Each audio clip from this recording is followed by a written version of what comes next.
yang saya bahas adalah film ini. Apa judulnya? There's a biodiversity crisis and our food system is driving it. Kalau apa tampilan di ini apa di judulnya kayak agriculture is our food system, agriculture is our food system damaging the planet, itu pertanyaan ya.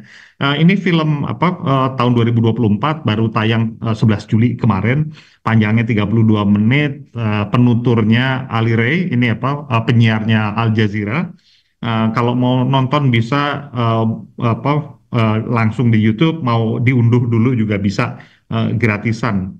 Dan ini adalah bagian dari 10 film dokumenter Al Jazeera yang keluar dari tahun lalu, apa seri yang namanya apa All Hail the Planet. Ini saya urutkan berdasarkan bukan waktu gitu tapi apa huruf ya.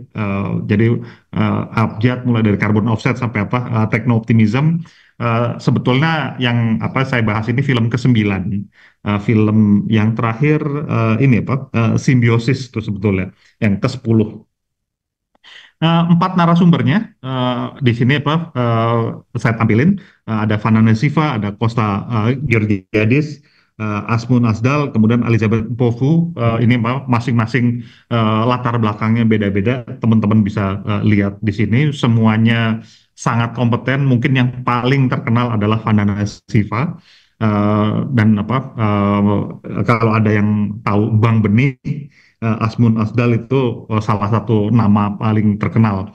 Eh, nah, filmnya dibuka dengan apa? Langsung bicara soal pengertian keanekaragaman hayati. Di sini apa mungkin kutipan ini saya taruh apa kutipan yang paling relevan buat apa setiap bagiannya. Saya taruh the more complexity, variety, and intertwining the denser the web of life becomes, the more resilience we see in the living world. Jadi makin apa makin beraneka ragam, resiliensi kita akan makin kuat. Itu yang apa yang penting ketika bicara soal biodiversity. Sementara biodiversity-nya sendiri itu dinyatakan ada di tingkat ekosistem, ada di tingkat spesies, dan ada di tingkat genetik. Nah, film ini juga kemudian diteruskan dengan apa mengingatkan kita pada bahwa kita udah pernah lewat apa 5 kepunahan massal.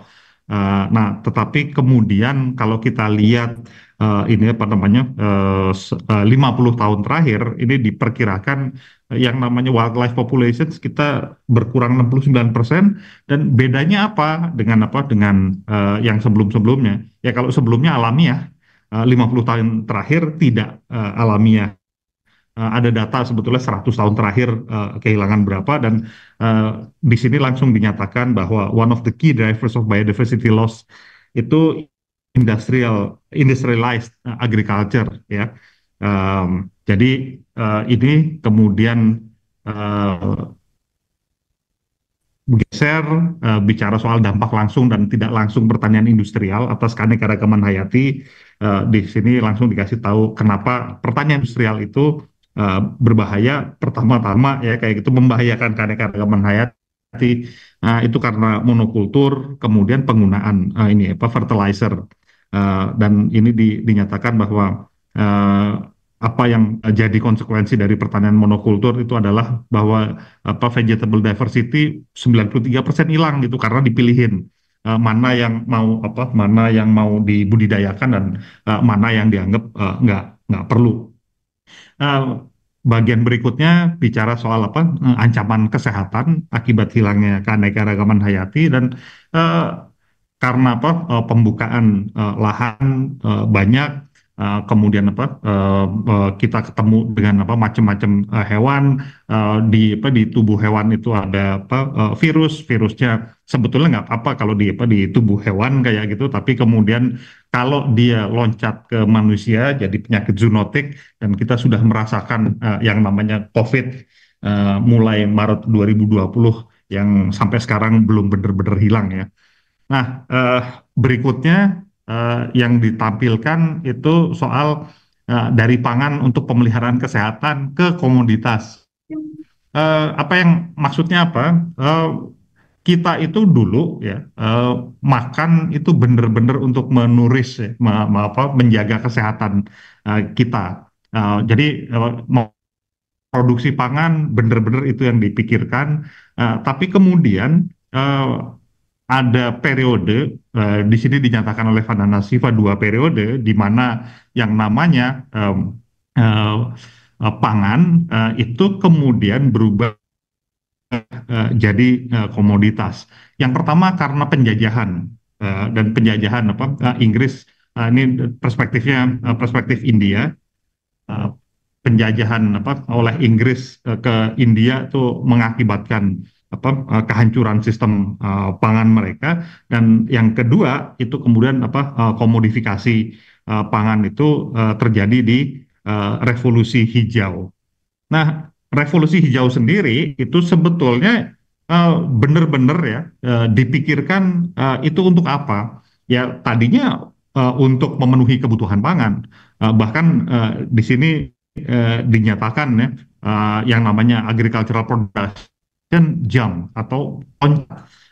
Yang namanya panenan itu konsisten, kemudian harga pangan jadi nggak mahal. Beberapa daerah yang tadinya kelaparan jadi nggak kelaparan. Masalahnya kemudian ini ada perusahaan-perusahaan raksasa yang punya agenda sendiri kayak gitu. Jadi yang mencetuskan revolusi hijau sendiri kan dapat Nobel. Tetapi ternyata yang menunggangi itu menurut film ini ya tidak mulia, tidak Nobel kayak gitu ya. Um, di sini kemudian dibahas bahwa yang namanya pertanian itu jadi upaya untuk memaksimalkan keuntungan. Komoditisasi tadi gitu, produk-produk pertanian maksudnya supaya perusahaan yang menjalankannya itu mendapatkan keuntungan maksimal, dan cara mendatangkan keuntungan maksimalnya di sini dijelaskan kotor, macam-macam, kalau perlu spraying, kalau perlu dipping produknya, mencelupkan produknya ke chemicals, itu dilakukan. Supaya apa? Supaya nggak banyak yang rusak sepanjang perjalanan kayak gitu. Nah, jadi kalau tadinya itu makanan, kemudian kalau dari sudut pandang perusahaan ya jadi komoditas sama yang lain kayak gitu untuk memaksimalkan keuntungan saja. Akibatnya dari situasi ini adalah 75% keanekaragaman hayati pangan hilang ya dalam satu abad. Dan ini datanya UN, dan sebelumnya juga dinyatakan bahwa eh, eh, bahan-bahan benih gitu itu hilang. Jadi ini situasi yang sangat menyedihkan, dan kemudian di situ juga dinyatakan apa saja sih yang ini yang dipergunakan berlebihan. Di sini dibicarakan soal nitrous oxide kayak gitu ya. Aplikasinya yang berlebihan itu yang membahayakan. Jadi sebetulnya kalau tidak berlebihan kita tidak akan melihat bahaya sebesar sebesar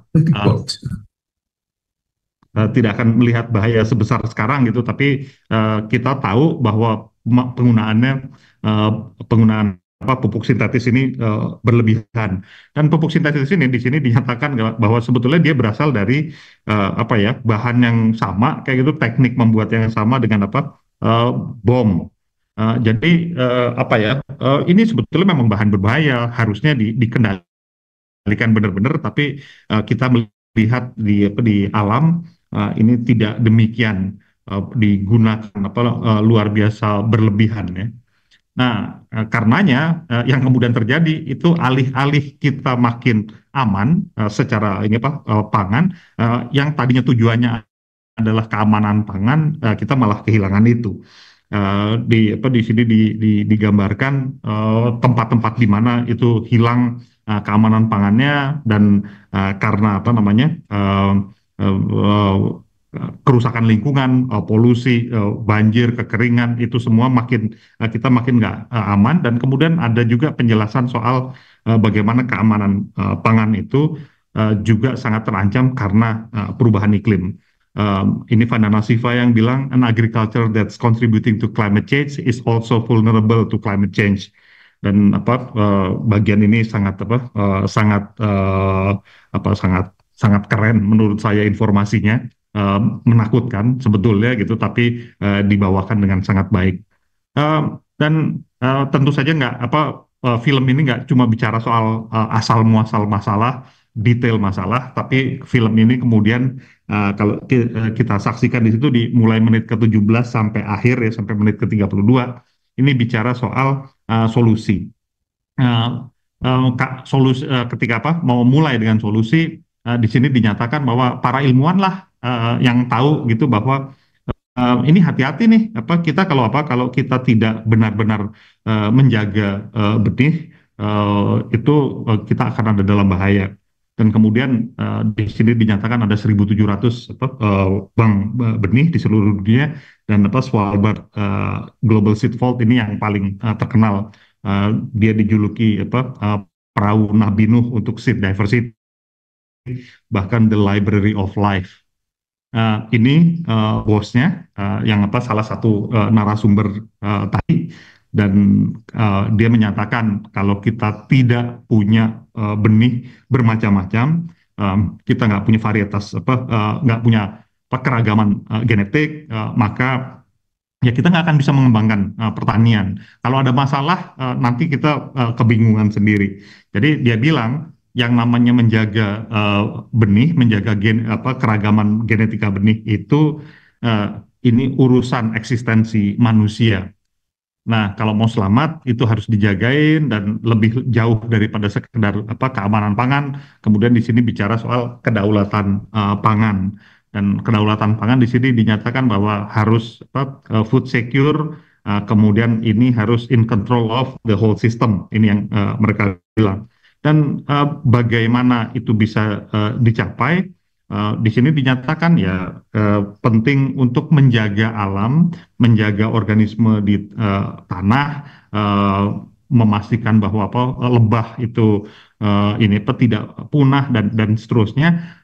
Dan dinyatakan juga kalau para petani membutuhkan saling berbagi benih, mereka seharusnya tidak boleh dikriminalisasi, apalagi dengan berbasiskan intellectual property law. Itu yang dinyatakan di film ini. Dan film ini kemudian mengingatkan bahwa yang namanya keanekaragaman hayati itu adalah jaring pengaman buat keselamatan manusia.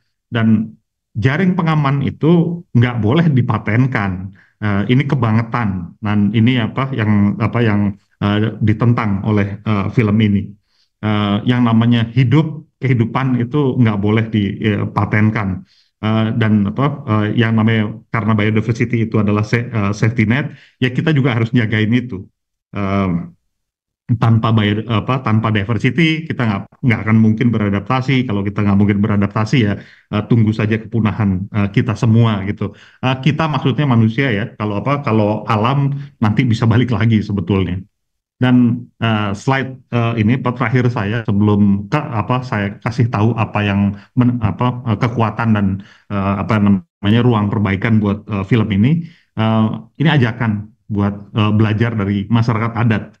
Eh, Kenapa begitu? Ya karena masyarakat adat yang sebetulnya banyak ini apa namanya banyak berjasa untuk menjaga keragaman benih, keragaman eh, eh, spesies, keragaman ekosistem juga mereka yang jagain. Dan eh, di sini kita diingatkan bahwa kita itu manusia yang walaupun mungkin banyak yang lihat merusak kayak gitu, tapi seharusnya manusia nggak cuma bisa merusak kayak gitu. Banyak kok yang jagain keanekaragaman hayati. Seperti beberapa bulan yang lalu gitu saya juga udah bahas gitu bagaimana ilmu sosial dan ilmu lingkungan itu bisa bersatu, kemudian jadi ini kekuatan untuk bukan saja pemeliharaan tapi sampai regenerasi juga. Dan kalau di film ini benar-benar ditekankan, yuk belajar dari masyarakat adat. Eh, Komentar saya ada 7 seperti biasanya gitu. Ini film luar biasa informatif, sukses menurut saya ya, membedah kaitan antara pertanian industrial dengan hilangnya keanekaragaman hayati dalam durasi yang singkat, gitu. Setengah jam untuk apa membedah hubungan tersebut bukan waktu yang banyak gitu, tapi menurut saya film ini sukses banget. Keempat narasumbernya ini latar belakangnya berbeda-beda, jadi perspektif analisisnya itu beragam dan ini beneran bermanfaat buat kita memahami kaitan dan kompleksitas hubungan antara pertanian industrial sama keanekaragaman hayati. Secara visual bagus banget, bagus ya. Dia pakai beberapa infografis dan ini sangat mendukung sampai tingkat yang cukup dan dia tidak mendistraksi pesan yang disampaikan. Saya pernah nonton film-film dokumenter yang menurut saya gambarnya kebagusan, jadi ada orang-orang yang nggak bisa mendengarkan percakapannya di situ, saking apa kagumnya sama gambarnya. Nah, yang keempat, ini saya, kesan saya, setelah memberi data dan analisis, film ini juga ngasih solusi untuk menyelamatkan manusia dari ancaman eksistensial dan solusi ini ekstra penting buat saya. Nggak bisa apa, film kalau cerita soal apa masalah-masalah kayak gitu kita apa kemudian nggak punya ini apa nggak punya kekuatan untuk apa bertindak gitu. Saya kira film ini ngasih banyak ide. Tapi kalau buat saya ya, ini solusi yang ditawarkan masih kurang dalam. Dia belum mencakup kompleksitas seperti perubahan tata kelola perusahaan yang dibutuhkan kayak apa sih gitu. Kenapa saya bilang begitu? Karena film ini kayak ketika bisa bicara ngomong apa, yuk kembali ke masyarakat adat, itu kayak membayangkan bahwa perusahaan raksasa nggak akan ada gitu. Padahal perusahaan raksasa itu kenyataan ada, mereka harus mereka harus diubah kayak gitu ya, termasuk perubahan tata kelolanya. Terus pembiayaan berkelanjutan atau apa sustainable financing ini kan perlu banget gitu buat apa mewujudkan macam-macam rekomendasi itu dan saya sebetulnya pengen dengar itu juga.